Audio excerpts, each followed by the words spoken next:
بڑے طویل عرصے تک اسموکنگ کرتے ہیں اور ان کی یہ کہنا ہوتا ہے کہ جی ہمیں تو کوئی اس سے فرق نہیں پڑا.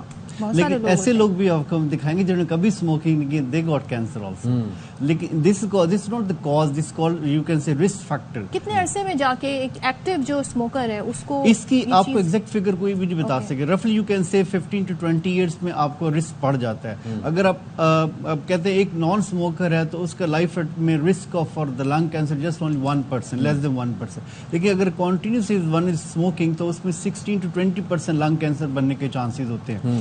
اور اگر آپ 30 ایئر سے کم ایج پہ آ کے اسموکنگ چھوڑ دیتے ہیں تو بھی آپ کو 6% چانسز ہیں you will get some cancer in the future. 40 میں چھوڑتے ہیں 40 میں تو آہستہ آہستہ یہ رسک فیکٹر بڑھتا جاتا ہے. مین کہ اگر آپ 40 میں چھوڑیں گے تو آپ کو 7-8% چانس ہے کہ لنگ کینسر ہوگا. لیکن آپ بالکل نہیں چھوڑتے تو 16 to 20% چانس ہے کہ you will get lung cancer in spite of this you are getting all these other atmospheric smoke and all this. اچھا, چیزوں کے حوالے سے کافی تحقیق کی بھی ضرورت ہوتی ہے. مثال کے طور پر اب یہ جو آپ کو پتہ ہے کہ چائنا کی ہم بات کرتے تھے کہ وہاں پر یہ جو کوئلے سے جو پاور پلانٹ چلتے تھے ان کی وجہ سے کیا حشر, فوگ اور اسموگ اور لوگ پھیپھڑے متاثر ہو رہے تھے. یہاں پر ہماری سائڈ پہ وہ جو فوگ اور اسموگ کا جو سلسلہ ہے تو ابھی اس پہ کچھ تحقیق ہوئی ہے, کچھ پتہ چلا ہے کہ یہ کس حد تک, کیونکہ اس کے لیے نئی تحقیق کی ضرورت ہے, یہ کس حد تک ہمیں امپیکٹ کرتا ہے اور کتنے عرصے تک ایکسپوجر رہے. ایک سگریٹ کے اندر رفلی 70 کارسینوجینز ایسے پوائنٹس ہیں جو کینسر کاز کرتے ہیں. 1 سگریٹ کے اندر اتنے ہیں.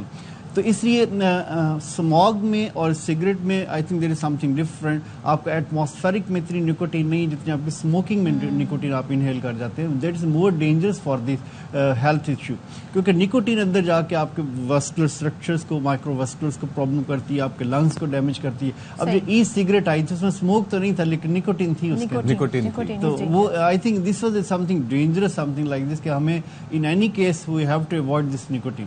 تو میں یہ جاننا چاہوں گی اب بہت ساری ایسی چیزیں ہیں لائک فوڈ سپلیمنٹ لیتے ہیں, وائٹامنس کی ٹیبلٹس لی جاتی ہیں, لوگوں کو پتہ ہوتا ہے جی آپ نے کس چیز کو ایڈریس کرنا ہے جس ایشو کو, لیکن ہم اپنے لنگس کی صحت کے لیے کیا کر سکتے ہیں؟ دیکھیں لنگ کی صحت کے لیے خاص طور پہ اس کے ایک ٹرمنالوجی ہوتی پیک ایئر ہسٹری. مین کہ 20 پیک ایئر ہسٹری کا مطلب ہے کہ ایک شخص نے 20 سال تک ایک پیک سگریٹ پیا وچ واز کنٹیننگ 20 سگریٹس, وہ 20 پیک ایئر ہسٹری کہلاتی ہے. جتنی پیک ایئر ہسٹری بڑھتی جاتی ہے اتنا لنگ کینسر کے چانسز بڑھتے جاتے ہیں. تو اس میں یہ ہوتا ہے کہ اب اسکریننگ ریکمنڈیشن آ گئی, جیسے بریسٹ کینسر کی اسکریننگ ہے کہ آپ ارلی میموگرام کے, اس طرح لنگ کینسر کی اسکریننگ کی ریکمنڈیشن آئی ہے کہ اگر ایک شخص کی 20 پیک ایئر کی ہسٹری ہے اور ہی از 50+, ٹھیک ہے, تو آپ ان کا ایک سی ٹی اسکین کروائیں وچ کو لو ڈوز سی ٹی اسکین, تاکہ آپ اس کو ارلی پک کر سکیں. تو یہ ابھی ہماری ریکمنڈیشن, WHO نے اس کو ریکمینڈ نہیں کیا, لیکن جو لنگ کینسر کی سوسائٹیز ہیں انہوں نے اس کو ریکمنڈیشن دی ہے کہ اس طرح کے لوگوں کی اسموکنگ کی اسکریننگ ہونی چاہیے. ایک چیز یہ مجھے بتائیے کہ ویسے ایکٹیو اسموکنگ سے تو چلے محفوظ رہ سکتے ہیں, آپ نہیں کرتے. پیسیو اسموکنگ اور یہ جو تھرڈ ہینڈ اسموکنگ ہے, اس سے بچنے کے لیے جو نارملی ہم نے کووڈ کے دنوں میں دیکھا تھا کہ ماسک وغیرہ ہم لوگ پہن لیتے, اس سے کوئی فرق پڑتا ہے؟ دیکھیں اگر ایک کمرے میں ایک شخص سگریٹ پی رہا ہے نا اور وہ 20 سگریٹ پر ڈے پیتا ہے اور اس کے ساتھ اس کی فیملی رہ رہی ہے, تو اس فیملی نے کم از کم سمجھو اس دن 4 سگریٹ پی لیے ہیں بغیر پیے. تو یہ اتنا رسک ہے. تو second hand smoke is also very dangerous. ہم یہ نہیں کہہ سکتے کہ اگر فرض کر فیملی میں, اور ہمارے تو جتنے کنجسٹڈ ایریاز ہیں, لوگ کتنے کلوز رہتے ہیں, تو ان میں تو یہ اسموکنگ رسک اور بڑھ جاتا ہے. لیکن اٹ ڈزنٹ مین کہ اگر آپ اسموک نہیں کرتے تو you will not get any problem. Smoking cancer is the lung cancer is the leading cause of cancer death. لیکن الحمدللہ پاکستان میں 2000 میں پاکستان میں اسموکنگ کا ریشو 55% تھا. ان 2020 دس از 33%. تو یہ تھوڑی سی ڈیکریز ہوا ہے. It has due to some campaign, due to more taxation, government نے جو. اچھا, اسائڈ فرام لائک اسموکنگ, ہم اپنے جیسے ایکسرسائز ہوتی ہیں, لنگ کو کیسے مزید صحت مند بنا سکتے ہیں؟ اسموکنگ نہ بھی کرتے ہوں لیکن اور کیا ایکسرسائز کی جاتی ہے؟ یہ جو کووڈ میں ماسک آیا تھا that was very best thing. آپ روڈ پہ سفر کر رہے ہیں and you are wearing the helmet but not wearing the mask. You are driving, آپ نے تو گاڑی میں تو یو آر کوئی سیف, جو موٹر سائیکل میں بچہ جا رہا ہے, جو ٹرک ڈرائیور اور جو مزدہ ڈرائیور چل رہے ہیں, دے آر آل اوپن. تو they are getting so much smoke on daily basis. تو اگر اپنے لنگ کو سیف رکھنا ہے تو ڈیفینیٹلی ہیلدی ڈائٹ,